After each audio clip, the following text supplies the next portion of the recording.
Assalamualaikum warahmatullahi wabarakatuh. Kami dari kelompok 3 di sini kami akan membahas jenis cedera dan cara penanggulangannya. Anggota kami yang berisikan Astri Febila Putri, Fika Khairunisa Zahra, dan saya sendiri Siti Khotibah. Sini pertama saya akan membahas apa itu cedera. Cedera merupakan kelainan yang terjadi pada tubuh yang mengakibatkan timbulnya nyeri, panas, merah ataupun bengkak dan tidak dapat berfungsinya otot, tendon, ligamen, persendian maupun tulang akibat aktivitas gerak yang berlebihan atau kecelakaan. Nah, lalu ada jenis-jenis cedera akibat aktivitas fisik. Yang pertama ada terkilir. Nah, terkilir atau kesleo merupakan cedera pada ligamen jaringan yang menghubungkan dua atau lebih tulang pada sendi, seperti bagian pergelangan kaki atau tangan. Yang kedua ada kram otot. Biasanya terjadi karena kita kurang pemanasan dalam berolahraga. Yang ketiga ada cedera hamstring. Hamstring ini merupakan otot paha bagian belakang. Nah, biasanya cedera hamstring terjadi kalau kita kurang pemanasan dalam berolahraga. Yang keempat yaitu ada patah tulang. Biasanya patah tulang terjadi kalau kita terpeleset dan mengakibatkan tulang patah atau berpindah tempat. Yang kelima ada cedera bahu. Biasanya cedera bahu terjadi karena terpeleset atau bahu terpentok cukup keras sehingga tulang lengan bagian atas keluar dari rongga yang merupakan bagian dari tulang belikat. Nah, sekarang udah pada tahu kan jenis-jenis cedera akibat aktivitas fisik? Maka dari itu, adik-adik harus hati-hati ya dalam beraktivitas agar tidak terjadi cedera. Terima kasih. Selain jenis-jenis cedera akibat aktivitas fisik olahraga, ada juga yang disebabkan oleh aktivitas kehidupan sehari-hari. Berikut jenis-jenis cedera akibat aktivitas sehari-hari.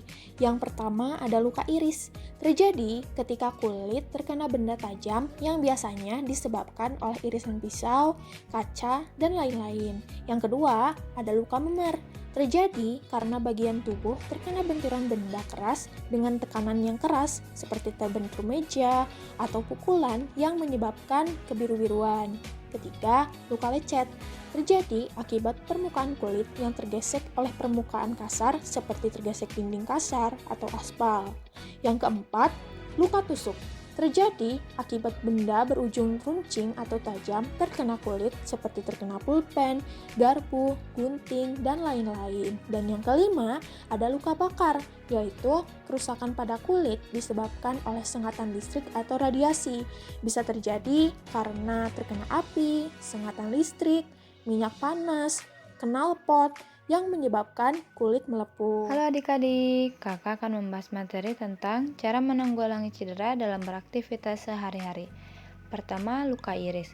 Pertolongan pertama pada luka iris yaitu membersihkan luka dengan air, memberikan obat antiseptik, dan tempelkan plester pada luka agar luka tertutup rapat. Kedua, luka memar. Luka memar terbagi menjadi dua jenis, yaitu memar mengeluarkan darah dan memar tidak mengeluarkan darah. Pertolongan pertama pada luka memar tidak mengeluarkan darah yaitu diobati dengan dikompres menggunakan air es. Sedangkan luka memar mengeluarkan darah dikompres dengan menggunakan air hangat selama 15 hingga 20 menit dan diulangi setiap 3 jam sekali. Ketiga, luka lecet. Pertolongan pertama pada luka lecet yaitu cuci luka dengan air dan obat antiseptik dengan menggunakan kain kasa. Bersihkan tanah atau pasir yang menempel, tekan bagian lecet dengan kasa bersih, dan tutup luka dengan plester untuk menutupi luka di sekelilingnya. Keempat, luka tusuk. Pertolongan pertama pada luka tusuk yaitu jika benda tajam masih terdapat pada luka, jangan dicabut karena akan terjadinya pendarahan. Lakukan penekanan pada sekitar benda untuk mencegah pendarahan. Segera bawa ke klinik untuk mendapatkan pertolongan dari medis. Kelima, luka gigitan hewan. Luka gigitan ini terbagi menjadi dua jenis, yaitu luka ringan dan luka dalam. Pertolongan pertama pada luka ringan adalah bersikap tenang.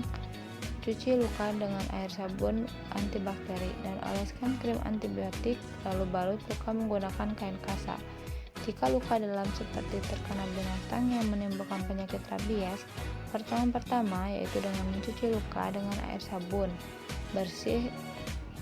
dan air bersih selama 10 hingga 15 menit. Oleskan luka dengan cairan antiseptik. Jika luka menunjukkan tanda infeksi seperti bengkak, kemerahan, dan nyeri, segera bawalah ke dokter.